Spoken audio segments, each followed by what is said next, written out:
Incredible greetings. Hello, everyone. Incredible greetings.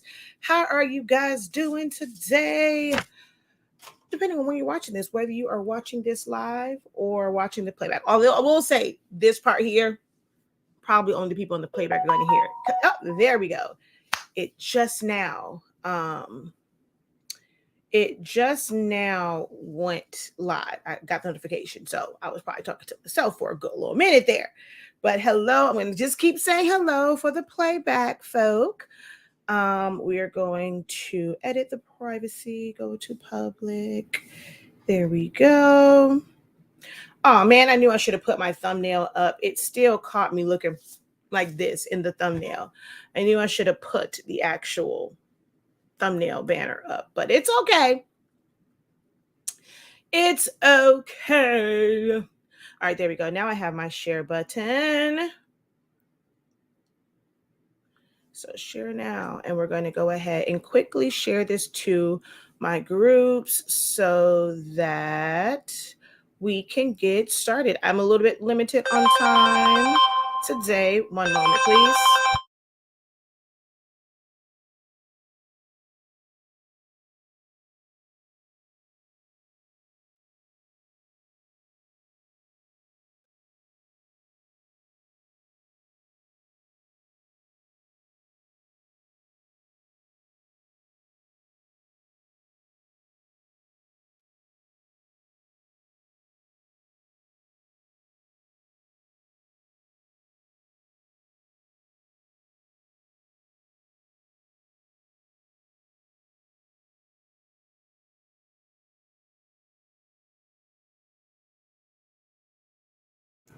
Sorry, that was my kid.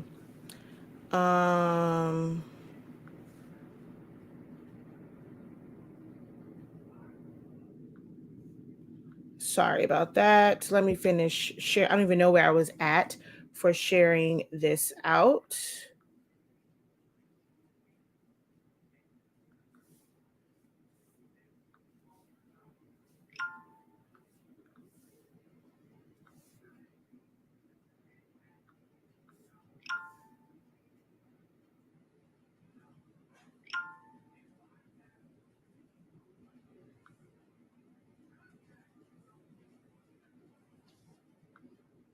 Okay, so we're all shared out.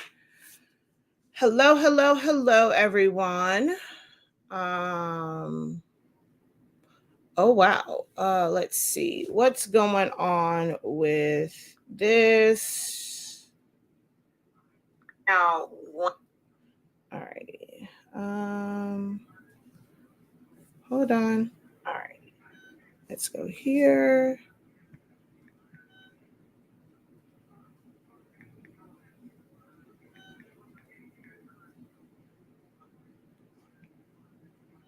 Okay, there we go. So we are all shared out. How is everyone? As you guys come in, drop a hey, how you doing? Let me know who's watching. Let me know where you are watching from.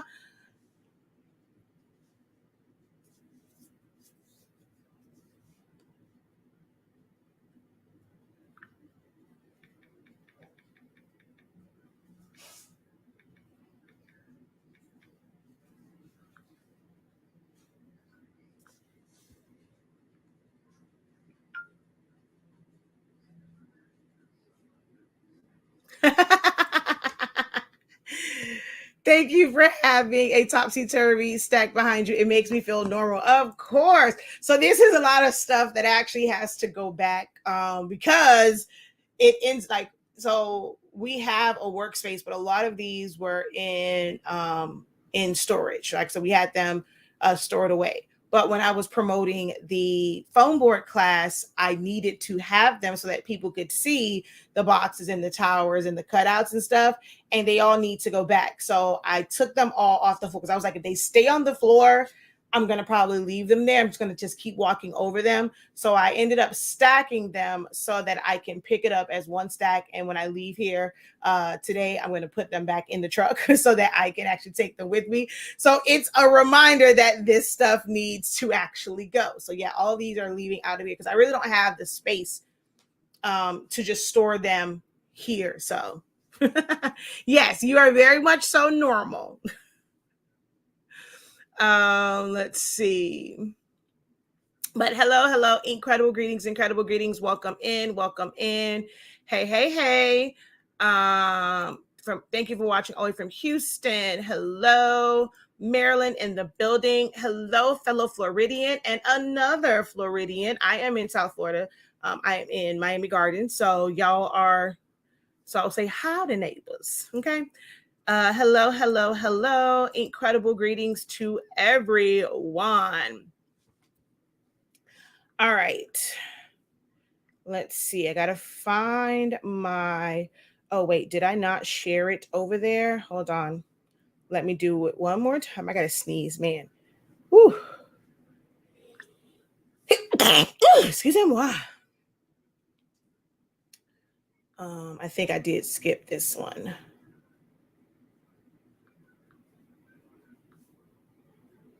Okay. If you guys could, share some digital love, spread the digital currency, and give this video a thumbs up. If you could share it, even if it's just to copy the link, maybe to send to yourself that you can come back to this video. Definitely, if nothing else, give the video a thumbs up, drop a comment. That definitely helps the engagement helps the algorithm, it helps the platforms boost it and actually have it show up on those who are interested in what the professor has to say. It helps it show up on their timeline, because sometimes people say they don't get notifications until later, but all of your engagement helps others get those notifications when they actually need them. Okay.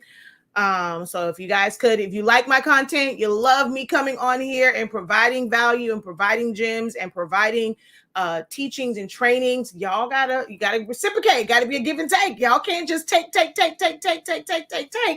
Y'all, I'm giving. Y'all can't just take. Y'all have to give as well, with a simple like, a simple comment, just to say, hey, as soon as you come, I know you guys might be busy, you might be at work, you might be doing some other things, but if you can, when you see our live videos, if you click on it, just go immediately to the comment section and just say, hey.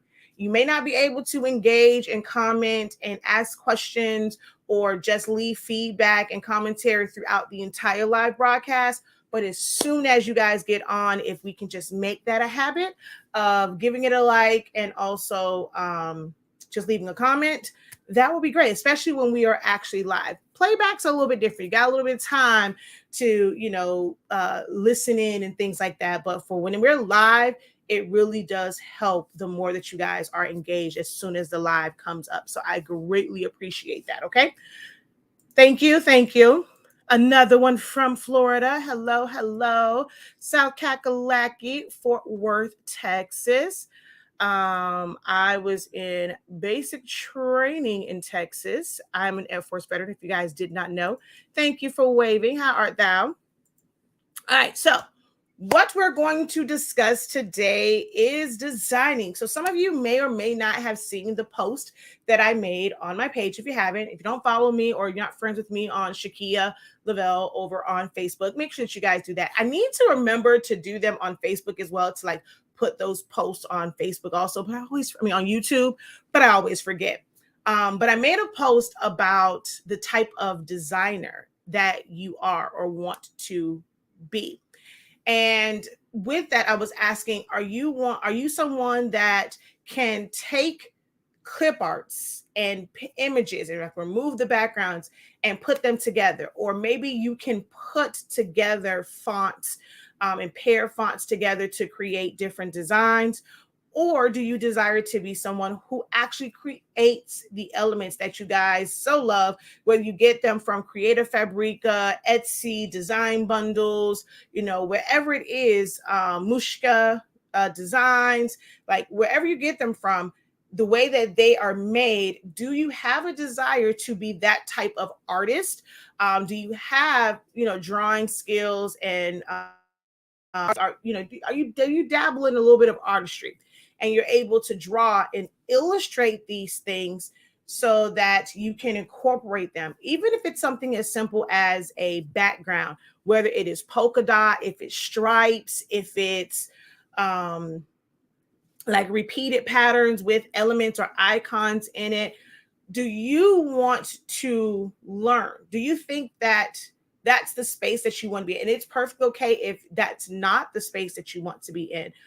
But I think that when some people are looking for classes or for videos and things of that nature, especially as a beginner, you have to understand what are beginner type designs and what are beginner tasks and what are more advanced things. Some advanced things and techniques and things like that, they cannot be broken down to a beginner. And I get that a lot. Okay, well, how do I do this as a beginner?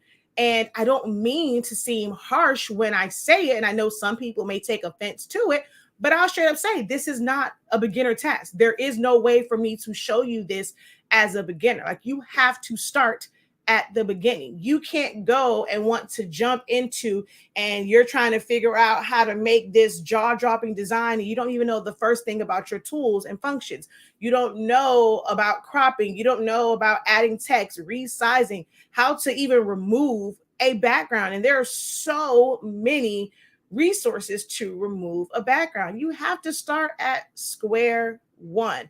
If it is doing a bunch of drills of making a perfect circle, lining them up, these are things that you have to do depending on the designer, that the type of designer that you want to be. You have to train that part of your brain, train that part of your creativity. It's not going to come just overnight. You might be naturally creative in a lot of different ways, but designing it really is different, because you have to understand the message that you want that design to convey. Is it going to be bold and strong? Is it going to be soft and whimsical? Is it going to be elegant and luxury? Is it going to be wild and crazy?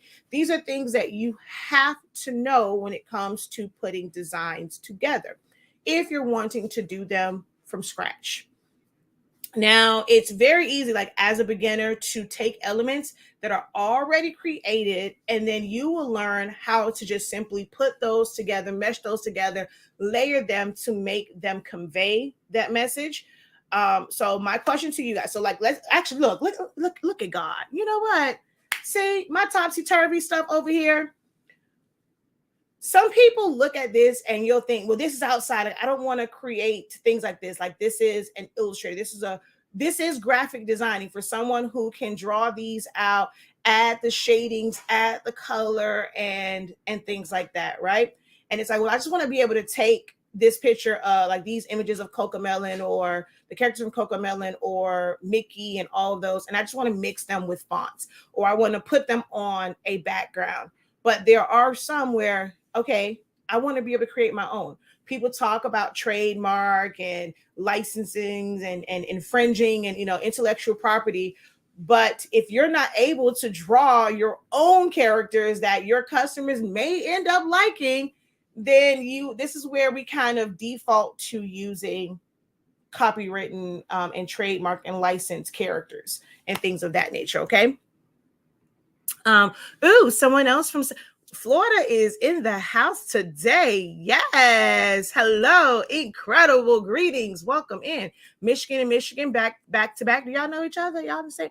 I know it's really, really huge, but still. Probably on two totally different sides of the state. All right. So thank you. I wonder if yours is a little bit behind.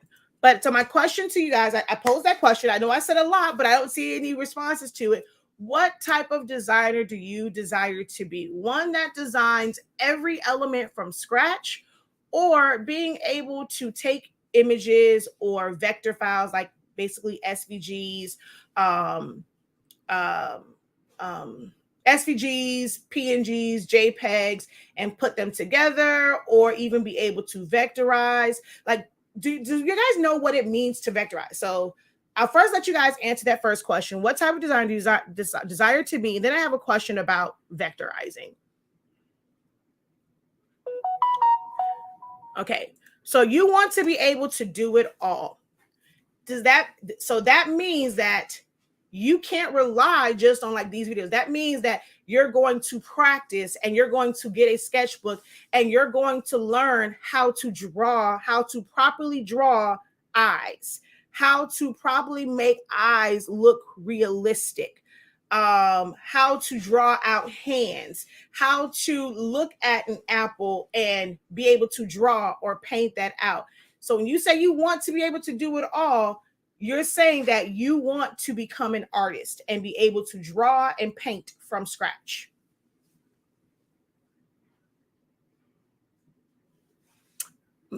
So that's my same question to you. I want to learn it all. That means that you want to learn to look at something and be able to know the shapes and just design it from scratch. You want to be able to create imagery like this, correct? I want to be able to edit vector files. I would like to be able to manipulate existing images and give it my own twist or style. I absolutely love Sue. I wish I had like little sound effects. I absolutely love how you worded that. And that is really knowing, like, you have a true idea. I love y'all, but the ones that just say, I want to learn it all, you're going to forever be like lost in the sauce and like consuming unnecessary videos.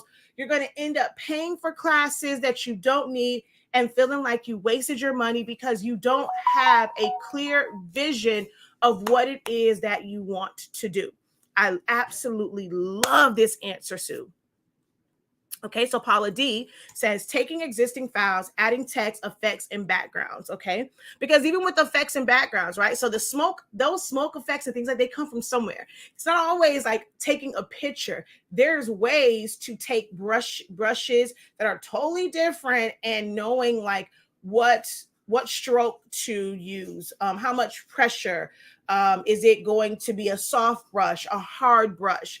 There's a lot of things that are digitally created based off of brushes that people create. Are you someone that wants to be able to create custom brushes?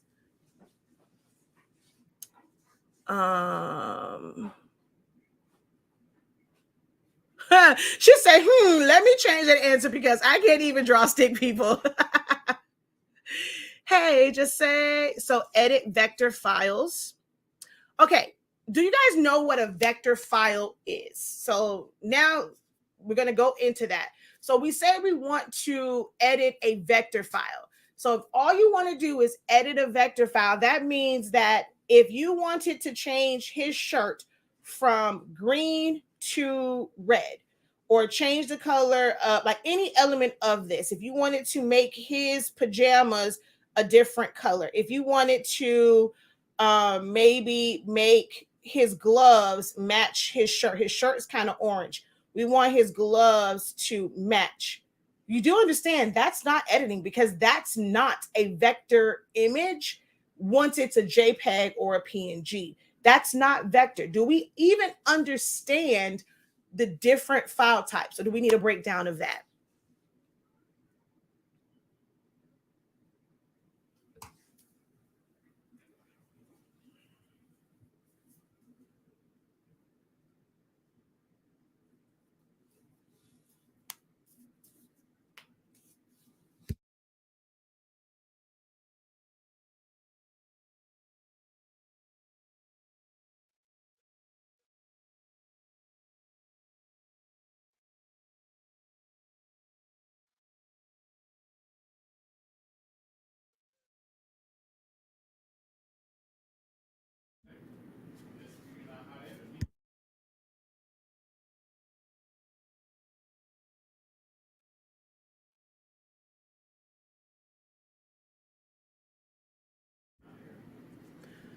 Okay, so I believe I do. Is it a SVG? Exactly what are vector files? Break it down, please. Okay.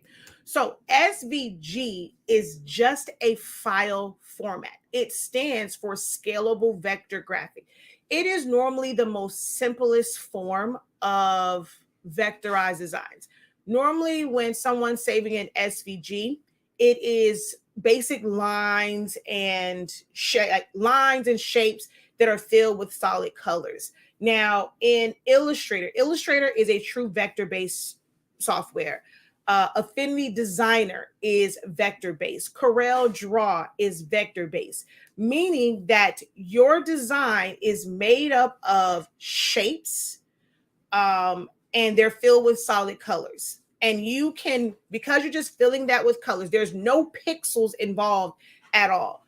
When it comes to pixels, it's like how many squares of color make up that one spot. And as you make it smaller or make it bigger, it will change the way that it looks. But with vectors, because it is just a shape and it's filled with color, when it's in its vector format, the moment you take that and you save it as a PNG or a JPEG and you are basically flattening it, it is no longer vector, even though it was designed in a vector-based software. The moment you save as a PNG or a JPEG, it is no longer vector. In order for it to be vector, it must still be in a vector format, such as SVG, certain PDF files, depending on like if you saved it from a vector-based program, AI, which is the Illustrator file. You have EPS files. These are vector based, and there's a few others, but those are the ones that most people will you'll commonly see if you're not deep into the graphic design world. But there are others that are considered, like you have CAD files that will be used like with CNC machines and different type of machining and stuff like that. But SVG is a file, so if it's saved in .svg, that means that you can go in there and you can edit every layer, every element. You can release or you can expand like in other programs and be able to. So although it's all together, so as a JPEG, Mickey is no longer vector.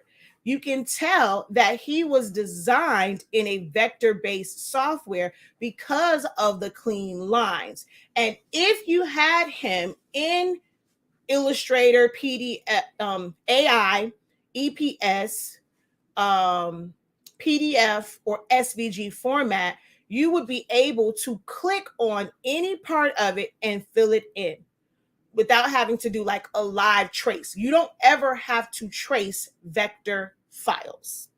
You can easily change the color. You can easily manipulate them by using your pen tool, Bezier tool, things like that, where you can move nodes. Now, in a pixelated version or bitmap version, you would have to use things like bucket fills. You would have to select certain areas to be able to fill that area in with color. You would have to warp everything to change the size of it. You would have to warp it. That's the biggest difference between a bitmap type file or something that's made up of pixels or a JPEG file and a vector-based file. Okay.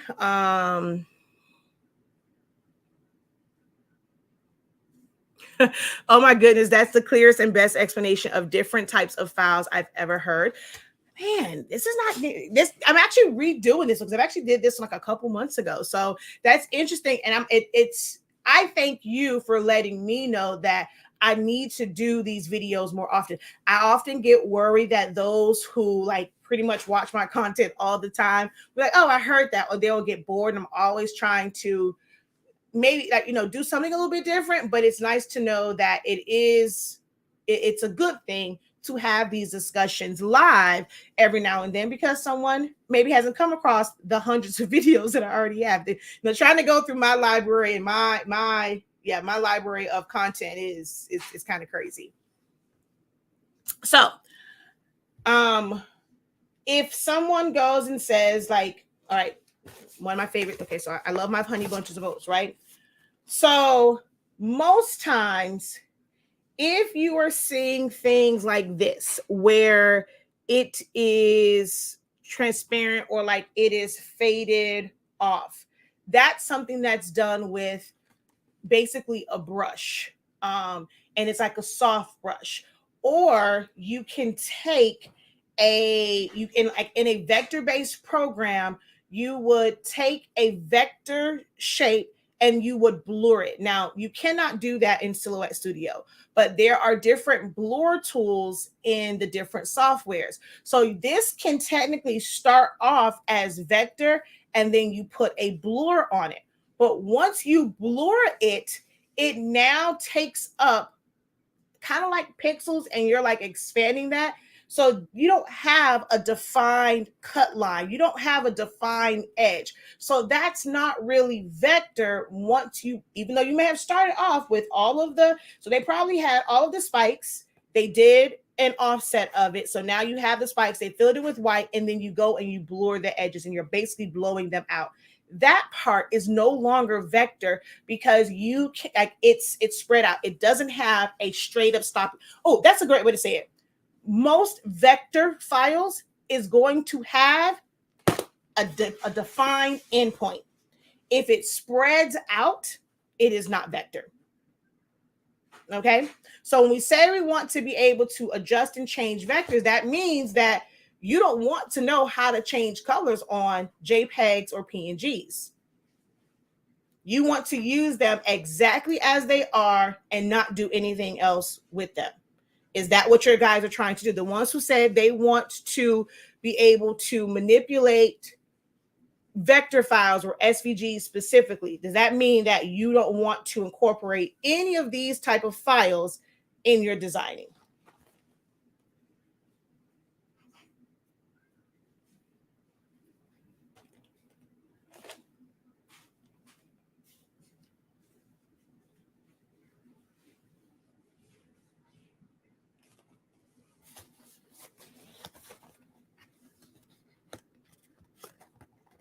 Ooh, you just found me, and you just started to follow me last night. Well, welcome in. You know, once again, thank you, Sue, because I had gotten away from doing that. If this is your first time watching, your first time either watching or catching us live, maybe you've watched our content before, but this is the first time that you have been able to join us on a live, let us know in the comments. You can drop the wow, I always just say like wow emoji, but let me know if you are a first timer or a newbie in the comments.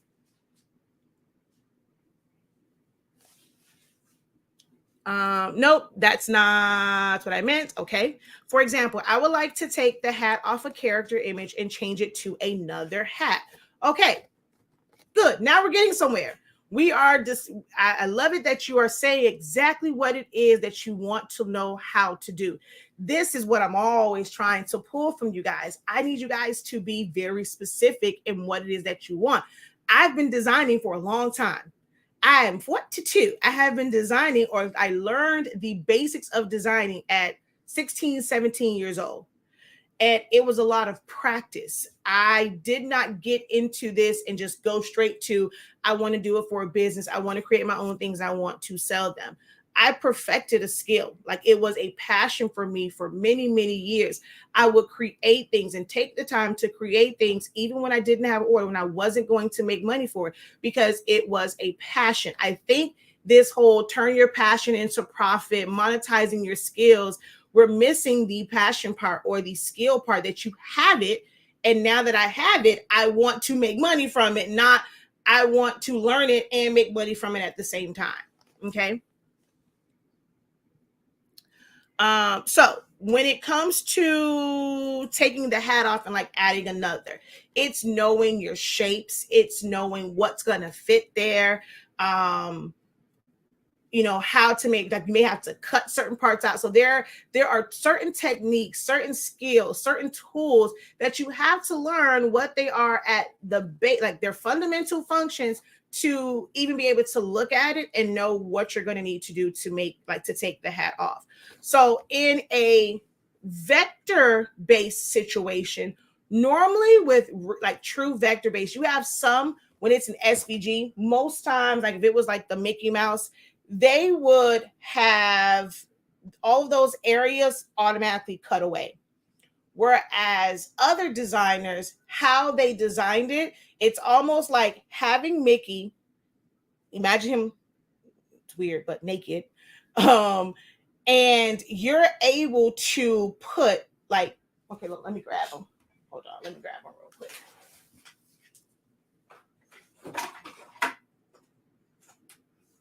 And these are two totally different, right? So although this may have started in a vector-based program, like someone maybe sketched out the outline, the eyes, this was finished in a program like Photoshop because there are no defined lines. Almost, well, you have like the eyes and stuff. So you'll create those shapes, but there's a lot of shading and things like that. And this is something that's done in programs like Procreate, Photoshop, Affinity Photo, things like that. So these are two totally different. This is a vector-based design. This is not. There's no defined areas in this, right? So let's say with this one, if you had a true vectorized version of this, it would be Mickey himself. It would be his body with his chest. Maybe it might have been tan, or maybe everything body wise would be black. And then you would have either feet, or you'll just have like a shape. Because I've never seen Mickey. I think maybe like some people may have designed it, but I don't think I've ever really seen him without shoes on, like that's what his feet are supposed to look like. So they may end up designing it, and they may just have like a shape there, right? Now, vector wise, you can then go on that and create the clothing on it. Or clothing could have been designed separately, and now you're able to select all these pieces, group them, remove it, and then put another one on there. So you won't have a book bag on the back. He might stop right at his shoulder. But something like this, you now have to learn, okay, if I did not want, I can make this look like the book bag isn't there. And I'm going to do that by either in Photoshop or even in Silhouette. I'm going to create a vector outline, which means I now have edit points, and I can manipulate them by taking the edit points and moving them in to where the new edge is his face and his arm. And I won't see the book bag at all. If I wanted to take this hat off, depending on the next hat that you're going to put on, if it's not the same exact shape and not going to cover up the same areas, I can easily take this where I can remove the hat area, but I have to be able to recreate any areas that's going to be missing with the new hat. So if I just put, let's say on this one, we wanted a baseball cap. So a baseball cap is going to take up more of the ears, and it's going to have a bill that's going to come out. Well, now what about this area of his head and his ear? So being able to take this off and know that, okay, I may have to put this is nothing but solid black. There's no shading to this. So I can put a solid color over it. And depending on which program I'm in, I'm either going to merge it, or how this is maybe welded, or even just group it together. There's a difference between group, merge, and weld. Big differences between those. So putting that there, recreating the side of his head so that that's not there, and I only have a baseball cap. Make sense? So when you can do it one of two ways. You can take the JPEG image or the PNG image, basically the flattened image, the one that has pixels, and you can either create a vector outlines that you can manipulate the edit points, or you can use eraser tools in certain programs to erase certain areas and draw over them. Or in a program like Silhouette Studio, we can trace this whole thing because everything has defined lines. So we're not worried about any of the color inside of here. I just want the outlines. And once I have the outlines, once I release Compound Path, I can now fill in those areas with whatever color I want. Yes, it's going to be solid. And anything, so if you look here, we see differences in color. This, right, let me grab something. So this area right here, so we see the green of his outfit. So this area in here that is a lighter color, that's a vector shape. So it's taking a shape, whether you are doing an internal offset, if you are starting with a circle and you're going to add edit points and you're going to move them and manipulate them, but because you want it to be where the light's going to hit it, and you're creating these highlights and you're going to crop it off or cut it off to this area, like whatever the next line is. That's vector designing. Not everyone wants to be able to completely manipulate. To be able to create these shadows and highlights, you have to know how to create them and where to put them at. Is that, like, do you want to be the designer that knows how to do that? Or I want to take Mickey, I want to create a really dope safari design because I'm going to take Mickey, I'm going to find elements that match. We can't take an element like this Mickey and put him, like, the background that you choose is a realistic jungle. Like, a world famous photographer took a picture of the jungle and now we want to put that behind this type of image. No. It would not make for good designing, even if it's something that is illustrated, to put this on an illustration where everything, like the colors kind of blend together. This image has defined outlines, which means the background that it's going to go on, to make it look realistic and like that it matches, that the same person designed them, it needs to be a background that matches. Whereas with this one, if we put a line art jungle background behind this, let's say he was dressed to go to the jungle, and you put a line art one, the one that has black outlines, that's going to look very weird behind this. It needs to be a background that is made up of lines and things that just transition nicely to each other. Do you see the differences in these two? So there are some designers where I want to be able to take this, choose the right background, choose the right fonts. I want to know how to sample colors from this design and use that in my fonts and in my backgrounds. I want to know how to arrange it where if I want it to look like it's to the front, and this is like designing 101, when you want something to appear closer to you, you make it bigger. So when you're designing, we're designing flat. When you're looking at things, it's always an optical illusion. So we're designing flat. We want it to look closer to us. That element is going to be bigger. You want it to look like it's in the distance. You're going to make that element smaller. Planes and things like that, like grass, roads, you want it to look like it's further back. That's when you're going to create something that's going to come in. It's going to squeeze back down this way so that it looks like it's in the distance. These are the things that you have to understand. Are you trying to learn how to create designs that way where they look realistic and not just plopped on and just thrown on the screen? I see a lot of designs where I'm just going to take a bunch of clip arts. I don't care about the sizing of it, the composition of it. I'm just going to throw it on the screen. I like this image. I'm going to put it together. I'm going to put this. And this is why we start to look crowded, because we don't understand design concepts. And if you are not ready to design this, it is okay to start your design journey on understanding how to properly put elements together.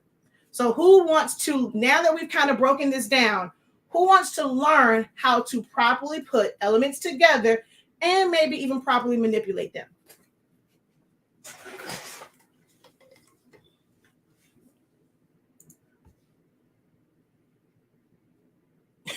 That's why I say,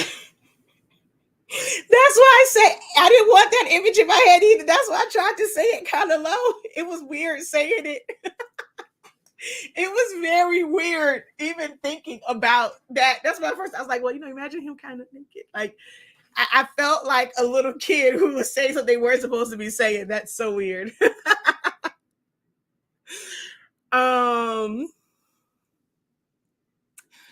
I want to know how to use all file types and when it's best to use which one.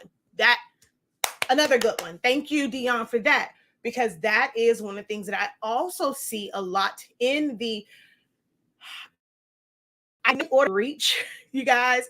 This is something that I am learning that I have to do better on in still using the word craft business. It's not a word that I like to use, but I understand how it can bring and draw people in, and then I can educate you. So I find that in the craft world, and those who want to build a business, build a side hustle, or just who want to craft, that is one of the biggest things. They don't understand proper file types and when to use them. And then they don't want to take the time to actually learn it. They find those videos to be boring.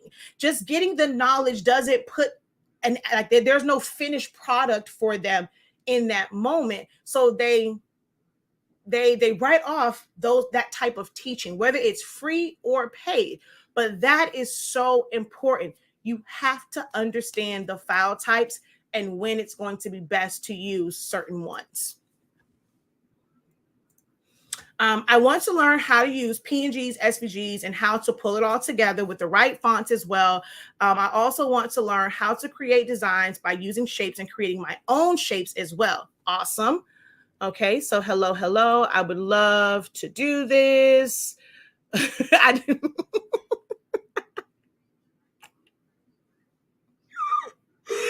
Oh gosh, that makes sense. When I look at those two images, I can imagine putting Mickey with pieces of paper, but the baby one image, I guess the black lines would make it easy to see the difference. Okay. That's what I'm wanting to learn. Okay. So let me show you guys a few things. Okay.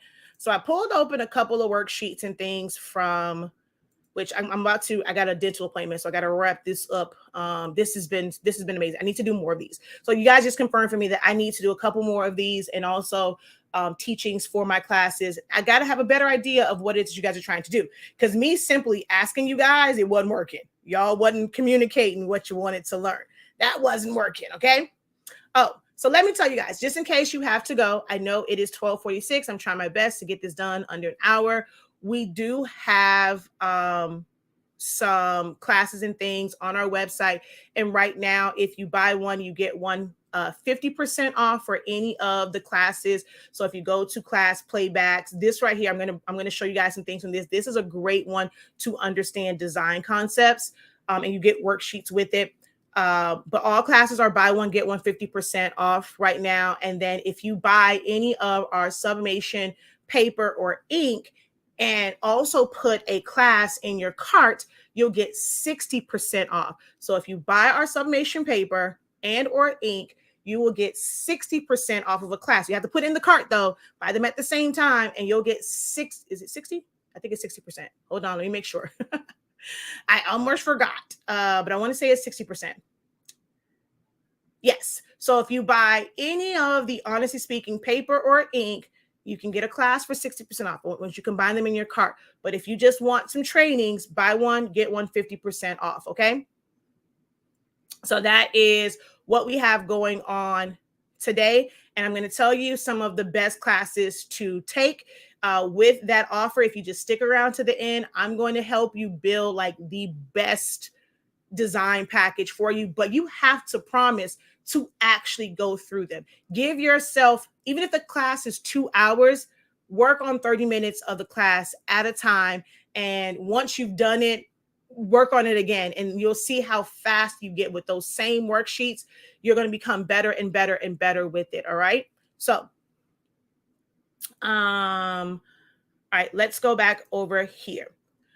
Oh, this was for something else, but this is also a good one, right? Would you believe me if I told you that this was not a full-on picture of a classroom? Would you believe me if I told you that this is not how this looks in the classroom?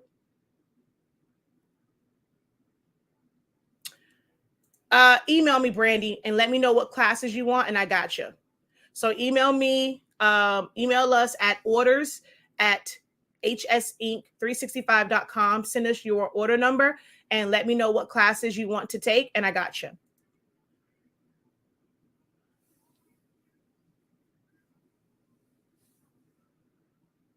Oh, yes, my love. Oh, stick around, Sue. Don't go anywhere. I will break that down for you. Don't go anywhere. Okay. Um, so I'm gonna because I'm short for time. You can still put your answers in, but I'm gonna click on this and I'm gonna move this out of the way. So the is it one up here? Yeah. So they took a picture. So I had her take a picture of the class so that I can then create the elements. And so as you can see, like I needed hands. This is a JPEG image. There's no transparency within the solid part of the image. So this is a JPEG. Even if it was saved as a PNG, it's basically a JPEG image because it has a solid background. But by knowing how to trace, knowing how to manipulate the software, I was able to trace the hands from here, which gave me this. And then once I release compound path, I'm able to separate them, make them the colors that I want them to be. I was able, like, so you can see here, they're not all connected. I had to do some major manipulation to these because if we go over here, let's go over here again. You see how they were all connected. Okay.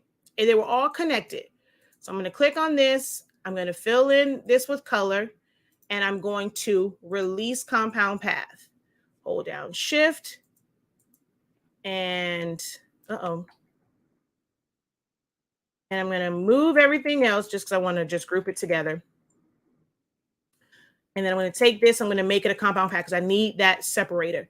I have stars here that I don't need, right? So I'm going to I'm going to make a couple duplicates of this for as many hands that I have, although some of them are the same. And then on this one, I'm just going to take it. I'm going to take my knife tool. Actually, I don't even need the knife tool. I'm just going to double click. So I'm going to double click, hold down shift, drag and select over all of these points. And I'm going to delete point. Come up here. Oops, I don't want all of those. We're going to come in through here, delete point, delete point. Now I have this hand, probably have to go in and edit a little bit, but I have that hand isolated. So now on this one, if I really wanted to use, so like now it's same concept, different tools, right? So if I want, like if my intention is to become better with selecting edit points, I may not choose the easier route. Like I want to work on dragging and selecting edit points because sometimes I'm going to have to do that. I want to work on manipulating edit points. So I might choose to do that edit that way because I want to work on that particular skill. Now, if I'm like, I kind of know this, easiest way to have done this would have been to put the knife tool right here. It's going to separate this. And then all I had to manipulate was this section right here. It's not that either one is wrong. One is technically a little bit more time consuming. However, it would allow you to work on an area that you are not strong in. Make sense? So now on this one, I may go in and I'll just cut down, right? So as a beginner, I'm going to think just to keep cutting down. I'm going to go to my knife tool. Then I'm going to split this one. And then I'm going to come back to the knife tool and I'm going to split this again. So as a beginner, that will be good because you are just working on your knife skill, like just working using the regular knife. But now, if we take the right classes, we really understand what these tools and functions do. And I want to save on time now. The more advanced designer would say, I still need a knife tool, but guess what? As a straight, it's going to make a line and it's going to stop. But if I use my poly or my curve, I get continuous lines. So I can come in here, I can cut. Yeah, I'm going to have to kind of make some extra points, but guess what? I'm now able to come through here It doesn't even matter where I split it at. But I don't have to keep going back to my knife tool because I'm going to use this. And once I stop it, technically, these are all separated. I just now have to go back in and manipulate them and use my edit points and change them. All the ways would work, but it's about what tools you know how to use and what areas you really need to work on. For some, seeing all of these little pieces on there would drive them absolutely nutso. Like they feel like, they would, okay, I'd rather have each one that I need to work on. So I'm going to just make a bunch of duplicates and just remove the edit points because that's going to drive me up the wall. Okay. But you will have all of these separate. And now and then also by knowing this is a JPEG. Some people on the video will teach, do this, do remove background, and you're going to use these colors as is. But what if you wanted different tones? Here, unless you have a software where you can, like, and if I open this up in Photoshop or Procreate, I can select the color ranges of this one, make that a selection, and I can fill it in with color. I can do a live trace. I can fill that in with the color that I want. But you have to know like how to work the program that you're using. So in Silhouette Studio, in order to change these to the exact color that I want, I have to vectorize them. And I'm able to do that simply by tracing. And this is why when I'm doing videos, I always say there's no one way to trace or one way to use trace. There's no one way to use compound path or welding or edit points. The goal is to understand those tools, those functions, those techniques at their core. And then as you progress, you will see them come together to help you with different designs. Okay. So in order to do this, I separated them. That way I can have them go in the direction I wanted to go. I didn't want them all at the same height. I'm able to move some up, pull some down, because maybe some kids, they're not as tall, things of that nature. And then I took this JPEG and I'm able to create this mock-up where they're able to see exactly how that's going to look. All right, so that was that one. Just going to close it out. I actually had that for a different reason, but this turned into a whole class. This is an example of utilizing a lot of JPEGs or backgrounds and things of that nature with a combination of some vectorized things. Text in its rawest form, in a vector-based program, text is automatically vectorized. You are adding that element in. And I don't know, was this one flattened? Okay, no. So you're adding that element in, which means you're going to automatically have edit points on it. Now, if you were to find this, you find a logo or something, you're taking, you get it from the internet, whatever, and you do a trace and detach. I mean, you just see it. You can't go in and manipulate them. You would have to trace and detach or do a trace on it to get edit points to manipulate it. But this is, so as a designer, right? I'm going to use this as an example. You can learn how to strategically search for images and backgrounds that kind of have the elements that you want. But what if they don't? What if you don't like how many doves are there? Knowing what program to use to remove some of them, rearrange them, make them bigger. Or you can start with a picture of a sky. You can go get the specific doves that you want, make them big, small, arrange them on the screen or on that how you want it. The bottom of this is a sharp line. I want it to be a gradient. I want it to be softer. Then that's where you cannot do that in Silhouette Studio. You'll go to a program like Photoshop and I'm going to move my picture up, and you're going to use things like layer mask. And this is how you blend things off. One program will not get you to will not take care of all of your design needs. you're going to have to learn several programs. And a lot of the core things are the same in a lot of these programs. It's just that they offer different capabilities and a little bit more in this and that. One program can do, the other one can't do. All right. So you can erase it. So you would do the same thing. I can do that to this right here. If I add a layer mask to it, and now I'm going to remove part of my background. That's what someone who created this. So you don't have to be someone that can create this from scratch. Someone who wants to design from scratch is going to make a box. They're going to put a gradient from blue to white and then have it go down.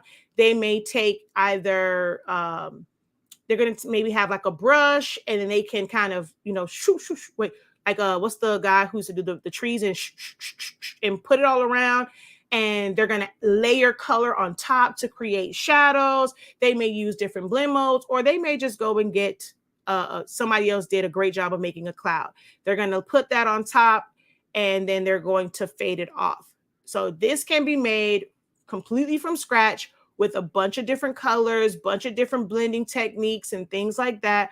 Or it can be made from pre-made items and you're just going to arrange them.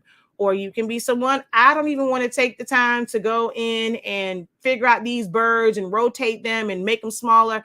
Give me a background and I'm going to create this. So this, some people, even with these two, and they would prefer to have this as one image, and I want to design within that.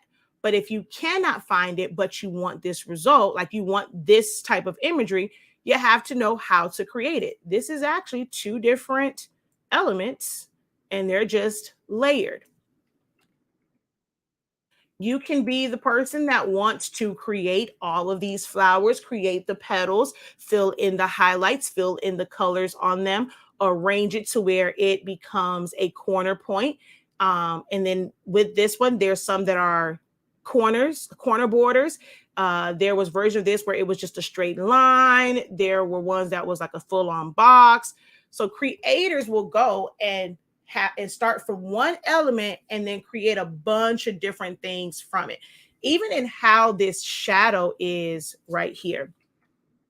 The flower that's back here. So it's most likely when they drew this out, they started out with a line version. This is a vectorized version. These are lines. These are they're creating the illusion of shading by creating these lines and putting them together. So this was their starting point. They had that. They're able to simply put that as a background. Now, once I fill it in with color, it gives it a totally different look.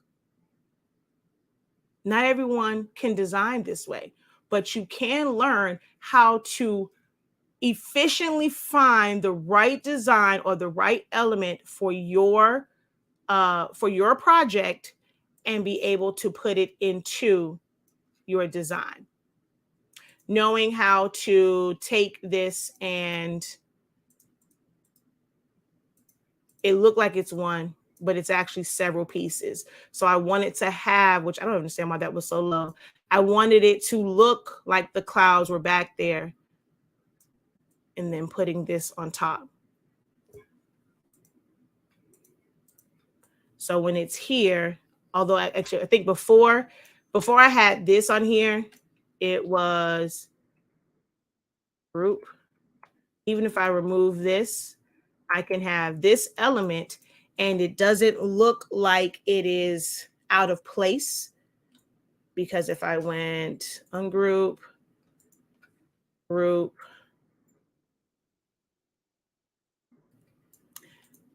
all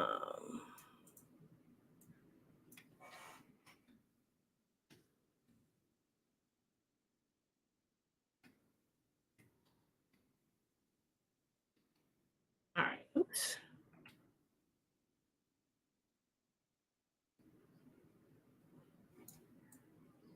So with this one, if I did not know the design technique to add that little bit of cloud behind it, It's a different look. I thought I put my phone on do not disturb. It's a slightly different look here, right? Also, even knowing that this background contributed to taking up space, so this can be smaller. But on its own, this might need to be a little bit bigger. Okay. And we can see these doves and all these different things behind it. But now with this version, oh, come on.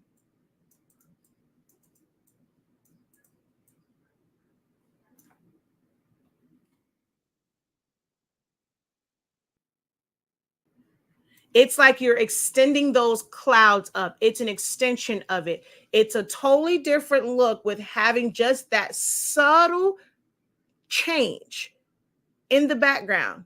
Just by putting and cropping that down to that circle, the clouds, because we have clouds here and it's an extension. This, the dove that's back there, you can still see it, but it doesn't take away from the main image. Then this one. So which would you prefer? One or two? Don't mind the text. Just, I'll bring this to the front. So 2, 1. Select Studio Business Edition. Is that the version you pay for? If so, how much? Yes. So you have the free version, then you have Designer, Designer Plus, and Business Edition. If you head over to our website and you click right here for Business Edition, it will take you to a site where you can get them. I wish I could sell them because I'm always promoting it, but this time I can't. But you can go through my link. I do receive a small commission for it. And this is where, and right now it's $50. If you go straight to Silhouette America, it's going to be $99. So you can go here and you can get the business edition upgrade from the free right to business edition, which is the highest version, for $49.99. And all you have to do is just go to our website and click on, what the heck happened there? Click on where it says business, designer, or designer 2 business edition. Okay. So we only have, so everybody else, you don't care either way. So we have a couple people that said 2 looks better for them. They prefer 2. I love the way you don't take the easy way in order to practice and develop your skills. That's a great example of how you want us to learn it. So glad. Thank you, Sue, for seeing that. That lets me know that I'm doing my job, because that is what I want you guys to see, is that I practice what I teach. So we have another one for 2. So it's just a matter of, like, as a designer, you don't have to be the person that can design all of this from scratch. You just have to know how to effectively put it all together. So I'm going to exit out of that. I don't need to save that. These were the elements. I was trying to find the finished one, but I can't. But this is one of the elements in our crash course, because if you had I explained, like, this right here, we want to really amplify this. So even though the teaching in that is, although this particular image had these stadium lights, if it did not give you the impact, the intensity that you wanted, you can find another image, because this is flattened. You can't manipulate this. You can't move these out of the way. You can't make them bigger or smaller, but you can take elements that someone has already created, and I'm pretty much covering that up, and I can then crop it off. But if I wanted that stadium light to be bigger, I'm going to put that over it, and then I'll do what I need to do as far as cropping it down.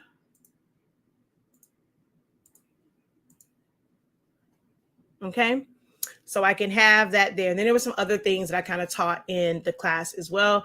That was just a design. I was looking for the one, because anyone that took the class, we took the Paw Patrol, and I was showing them about how to make things look further away versus close. This was also in the 10-day crash course where we took the concept of these posters, and we did that concept with other elements. I'm always in the mindset of designing in business. It was the first time, or we went to the mall and they had the posters up for round one. I think they were open yet, but I like to take pictures of things. In the class, I talk about that, and I encourage you, look at things around you that have a design element. Take a picture of it, then go and whatever software that you use. There's always a way to kind of make somewhat like a version of it. And no matter what software that you're using, see if you can recreate elements of it in the software that you use. So we had this, I gave them as that as an example. And then we did the one, you see how he's coming out of it. There's words around it. We did that with Chase in creating that look. I'm going to move this out of the way. So it looks just like that one, and cutting it off, his ears and stuff. So we learned that technique. Even in the spacing of the words at the bottom, how to use shapes to figure out where you want things to be, and then add your text to that so that it stays lined up. And then it's not like that technique isn't limited to just a circle. Once we got past that, we then went into a different shape. So you can see we added sky, same exact technique. Feet are cut off, head is out, her tail is out, but with a star. So it's not just learning one thing. Like, you learn a technique so that you can learn to use that, like, no matter what your needs are. So we taught that in the 10-day class. This one was in the vector class, right? So we talk about vectorizing. You can vectorize an image, like a real picture of something. So if I wanted to make this phone, it's knowing shapes. So I think LaShonda talked about that, learning how to use shapes and things like that. They had a task where they were to recreate the iPhone, and I broke down seeing the shapes. When I teach design, I teach shapes. So here we have a rounded rectangle. I'm gonna do this one real quick. Wrong one.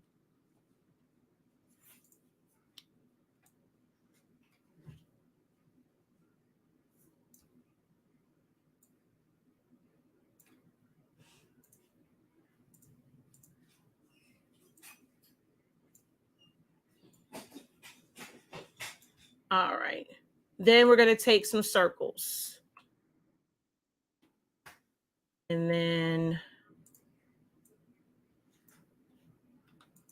there's actually quite a few other circles in here.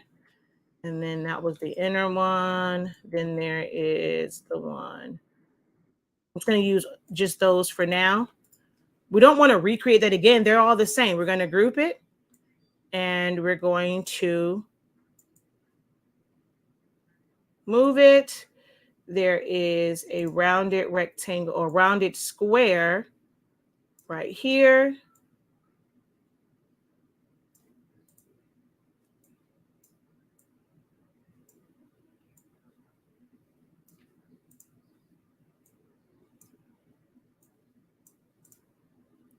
There's a circle.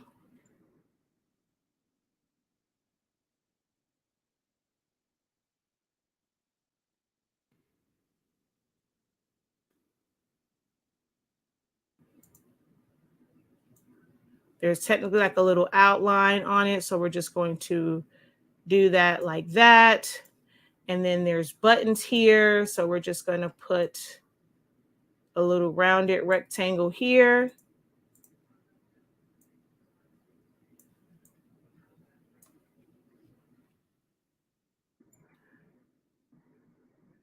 And so now we've created, which this was the full on one and all that stuff, even for the front and making that. We went through, like, I taught them how to crop, how to subtract, how to basically trace this to vectorize it. This is what we did in the 7-day or 10-day vector challenge, to where you would have these now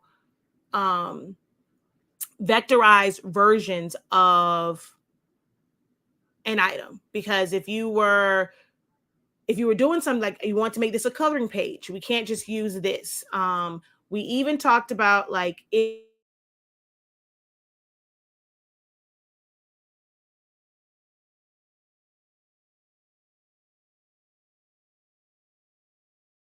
you're frozen. I'm not sure if you guys heard me. How mock-ups are made is being able to trace out this portion right here so that you can actually fill it in with a design. So if you wanted it to look like your Facebook page, or Instagram page, or you just wanted to show your product, I'm going to go like that. Let's round it off.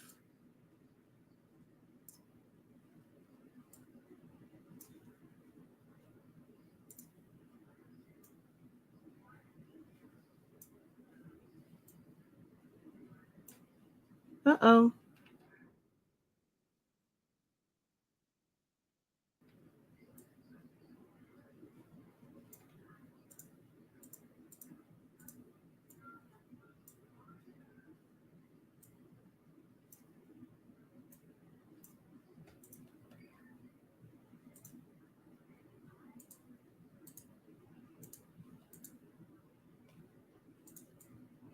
Why are you not selecting this one? Huh. Okay, I know I had color there. Okay.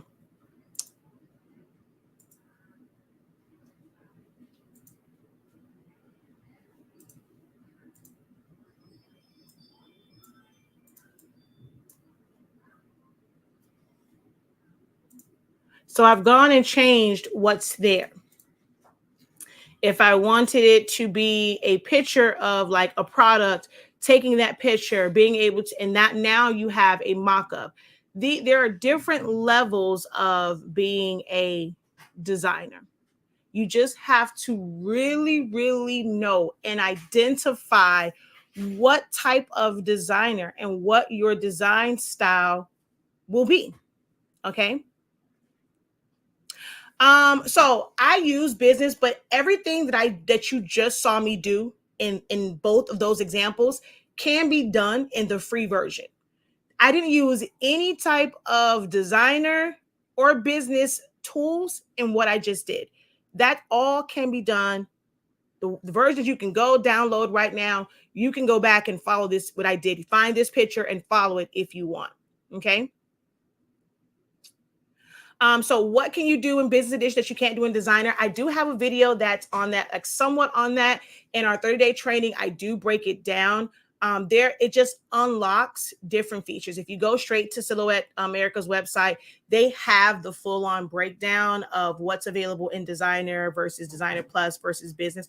A lot of times it's like the file formats that you can open up. It's like little things with what's that thing called?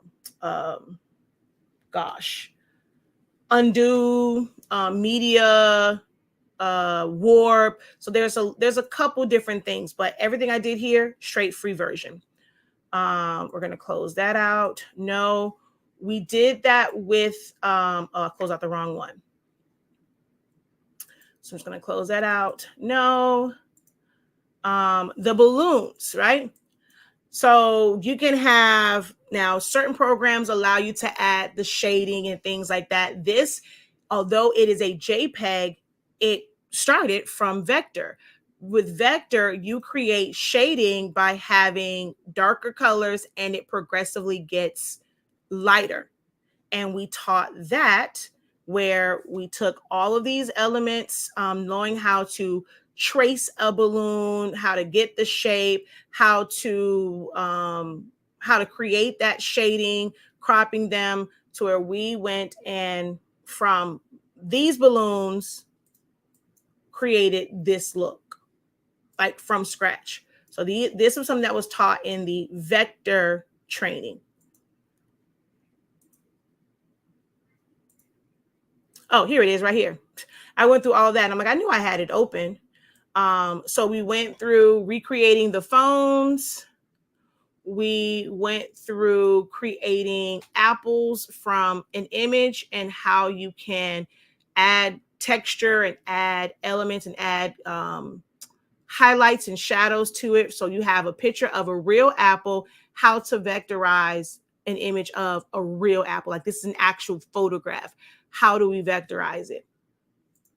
Things like that you can do on your own. If you want it, if there's a certain look, a certain way that you want it, you can create it on your own, versus getting just an apple and purchasing or downloading someone else's image of an apple. Things like this are easy to do. You don't have to have a lot of artistry skills, don't have to be a full-on illustrator, because this is actually easier than you think.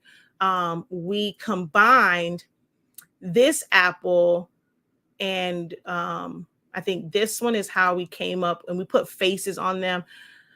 We made the light bulb, so you have this one, but we also have like this light bulb. How do we get this shape and create the threads on it? So we went through that. I'm teaching you how to actually design and be able to build on these skills, that you can get to that level where you can do all of these things from scratch yourself, identifying shapes and things of that nature. So as I close out, this was the one where, here it is. I'm like, I knew it was somewhere, where we took this apple, but we gave it the look of like this style up here, where you're putting the highlight, you're making it an outline. Then you can also separate it to where you have the green leaf, the brown stem, and then the red of the apple. We even went through, none of these apples have bite marks, how to put a bite mark, whether it's one big mark, if it's a bunch of little marks in it. This was the start of it. I taught them how to create the leaves, how to create the areas for the different shadows. This teaches you design skills. I don't teach you just to, like, if you want to just put elements together, we have classes for that. We definitely have classes for that. And when you want to learn how to design and really create for yourself, whether it's from scratch or from a base image, and you learn to manipulate it to your liking, we have classes for that as well. We went through creating designs like this and doing the split. I mean, I'm telling y'all, these classes were amazing. And we have so many that I don't always get to like really promote. So I wanted to take the time to actually promote them. So let's go back over to our website. So first, Sue, let me go back to the question that you had as far as if you're Epson EcoTank and you can buy the ink and paper for us to do sublimation. Yes, you can. And our paper, as you can see here, it's changed the game. So I have a question for you, Sue. In all of your research for sublimation, what is the standard temperature and time that you have seen in groups and on videos for sublimation? So I'm going to wait for you, because you asked about it, I'm going to wait for you to answer that. What is the standard, or for anyone, if anybody wants to answer, what is the standard temp and time that you have researched and found for sublimation? But we do have it, so you can go here. This is like just EcoTank, so no cartridges.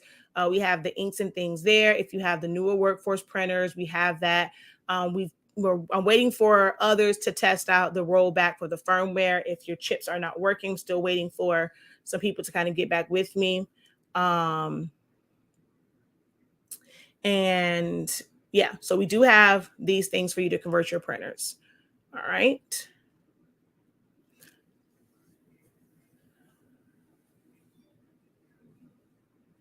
Okay, so you do have to have a dedicated printer, right? But you also don't have to have a printer to start sublimation. It can be a big investment with the printer, knowing like what size you want to be able to print, dealing with the colors, or troubleshooting. I do recommend getting prints done, whether you order them from us or another company, or maybe you find someone in groups and you have them print them out for you, just so you can get the feel of sublimation before you invest in a printer. But once you are ready to invest in a printer, yes, we do have the ink, and it needs to be an Epson printer. preferably, because Canons and HPs use thermal. There's brothers, but you can't just put ink in it. So you're going to use an Epson printer, and we have the inks for you. Put that in there. We have the paper for it. With our paper, so we have some people that says 385, 50 seconds, 400 degrees, 45 seconds, 400 degrees, 60 seconds, 400 degrees, 60 seconds, 365 for 65 seconds. Well, with our paper, I've done tons and tons and tons and tons and tons of videos. 365, 30 seconds, and I've done that with a Cricut Easy Press, a Vivora Easy Press, my Hottronics, my Sure Profit, like Auto One. Normally 365, 30 seconds, as long as you have even heat and even pressure, no butcher paper on top. It's very rare that I'm using tape and all that stuff because of the way the paper is. It's very minimal ghosting.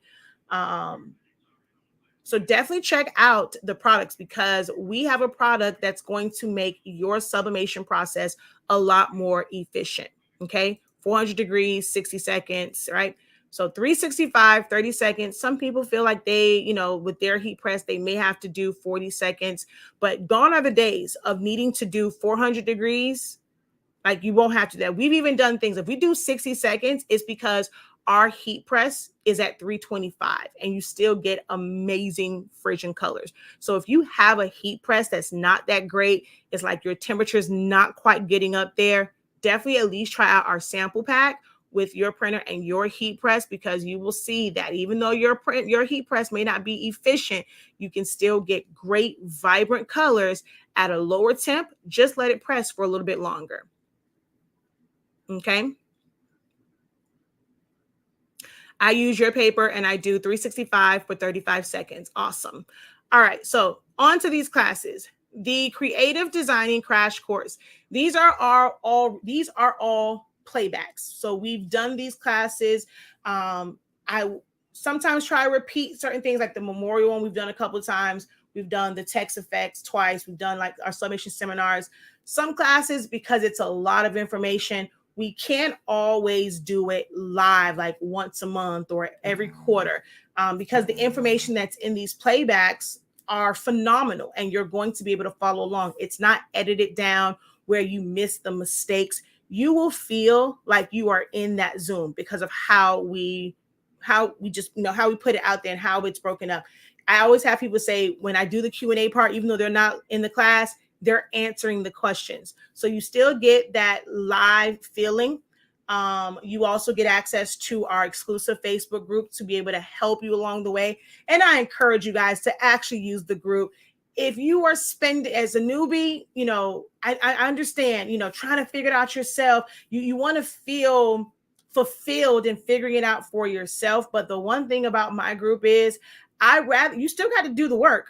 But if you have to spend 30, 40 minutes, an hour, after that time frame, come to the group and post a question. There is no sense in you spending 3, 4, 5 hours struggling when you have a support system that's really meant to support, and there's going to be no judgment in, oh, you didn't research, you don't know how to do this. We're there to help and support and help you become more efficient. So please ask your questions in the exclusive group, the Student Union group.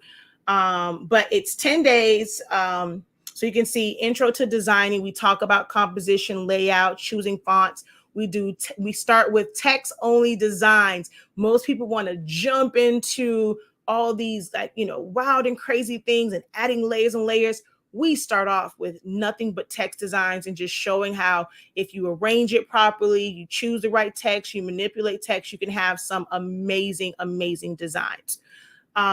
Remaking designs and templates, word art in the word cloud. That one's really cool because you do a little bit of work in Silhouette and then you take it over to the website and we put words inside the Afro and all kind of things. Custom brush strokes, posters, split designs, photo collages, rhinestones, rearranging templates. So that's what this kind of gives you a little bit of everything. If you can only choose like maybe one class. I think, this one should still apply to where you should still get this one, but you have to add both. I have to make sure, because that was a promotion then, but since it's there, I'll make sure that it's valid. If it's not and you purchase it, but you have to still add the face off to it, and then you can get that one for free. If it doesn't come up, if you have both in your cart, then let me know. But you may have to get this one. I think I'm gonna have to make it where you can combine promotions. I have to see on that one because I might take that one off. But Essentials of Silhouette Studio is our training where we break down. This is the best value. So you see here, we teach a lot. It's $113 for 10 days. We teach a lot on designing, but this is designed to be the best value. It is $103.65, and you're getting 30 days to learn every part of Silhouette Studio.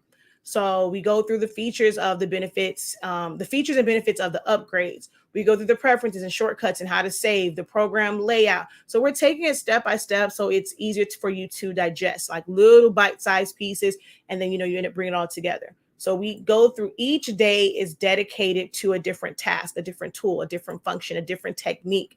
And then when we get towards the end, we now bring all of those things together and I show them in different types of designing, whether we are manipulating a vector file, a JPEG file, if we're putting things together.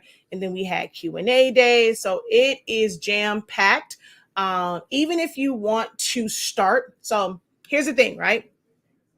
If you do the 30-day training, if you have the 30-day training and you have not fully gone through it, you're like, I don't really know, I don't have the time and things like that. Like you want to know if you want to really get a feel of what you're going to learn, I recommend jumping to day 25. 25 through 30 and listen to the students in there and how proud they are of the things that they accomplished in just those first 24 days. And you'll see there's one young lady, like the Encanto design that she did. I was blown away. That is where I recommend that you start at. Even before you go to day 1, don't try to follow along maybe when you're watching these. Just watch day 25 through day 30. And some of them, it's actually 2 sessions. Watch those and see what the possibilities are. And it will encourage you to now, okay, you know what? Let me stop bull crapping. Let me go learn this information. So I recommend that you start there. Okay. And then as far as complimentary classes, the creative designing crash course, that 10-day, absolutely amazing. What they say, chef kiss. That's a great one. If you have to, maybe, watch the budget a little bit. You have the vector one is a great one. So this one right here is a great one as well. Even if you don't have a desire to do event decor and favors as something in your portfolio, if you have an event coming up, you can try, attempt to maybe make some things yourself.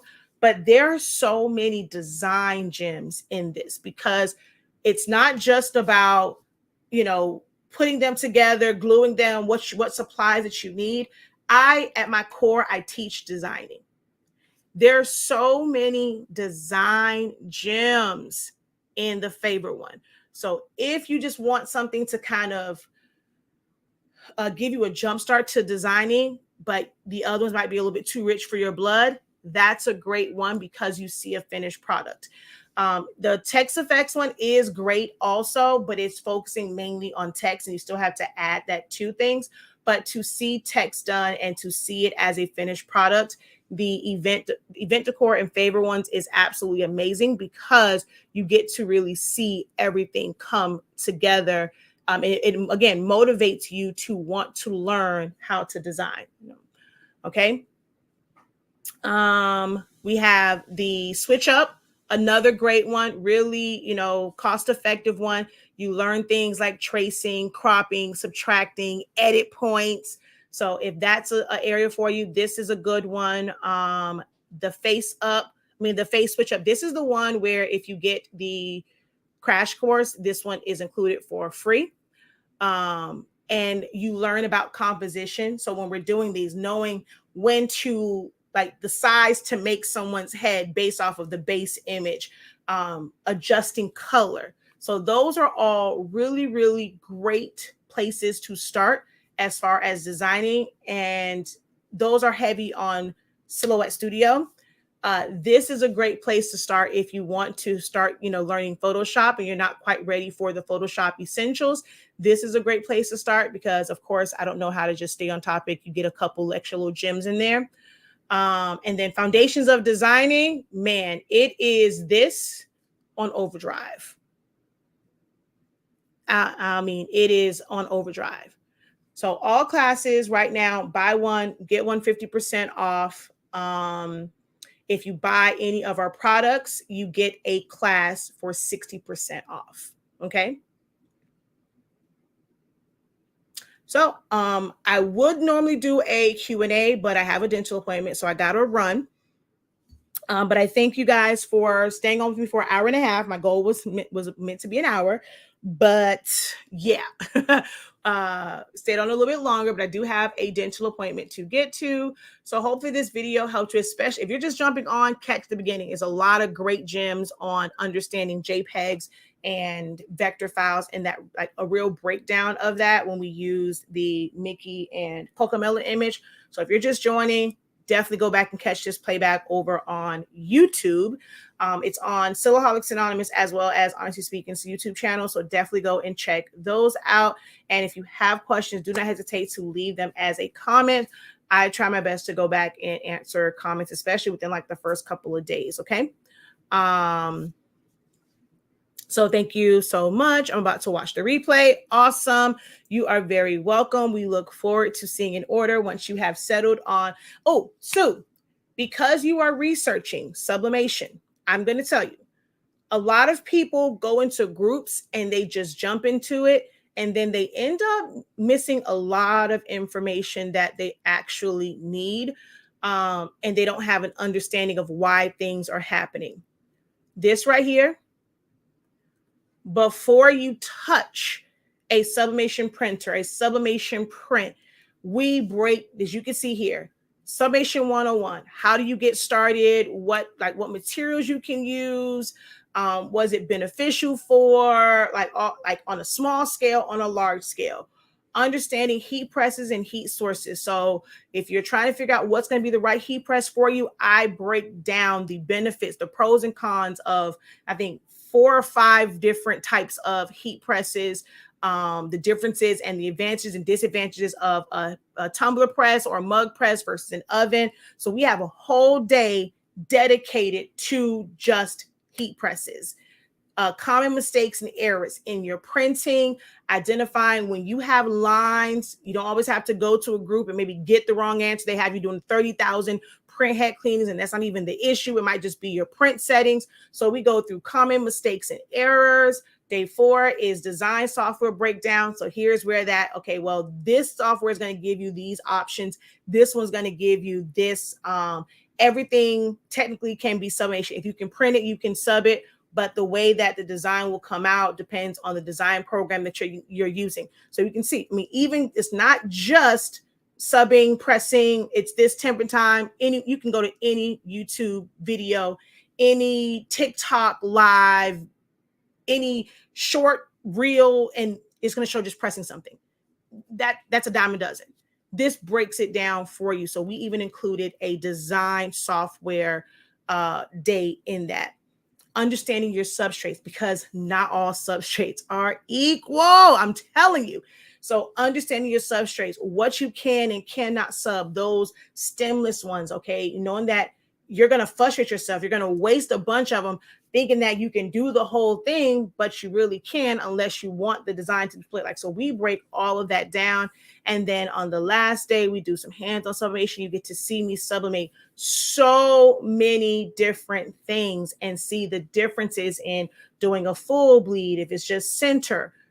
And you actually get, I think that one may have been the one where I was doing it like once a month. So I think with that one, you either get 2 or 3 months of like those 6 days. So definitely check that out. And with it being on discount, combine it with another class, and you can learn about sublimation before you invest in any printer, any ink, any substrate. It's going to cost you more to start and not know how to properly get started. Okay. Yay! Awesome! Woohoo! Just bought some paper in the 10-day crash course. She took advantage of buying our product and getting that for 60% off. That is amazing. Okay. And sizes. Yep, exactly. The difference in the sizes of them. You are very welcome. All right, y'all. I gotta go. You are very welcome. All right, I will check that out while I'm at the dental office. Until next time, guys, have a great one.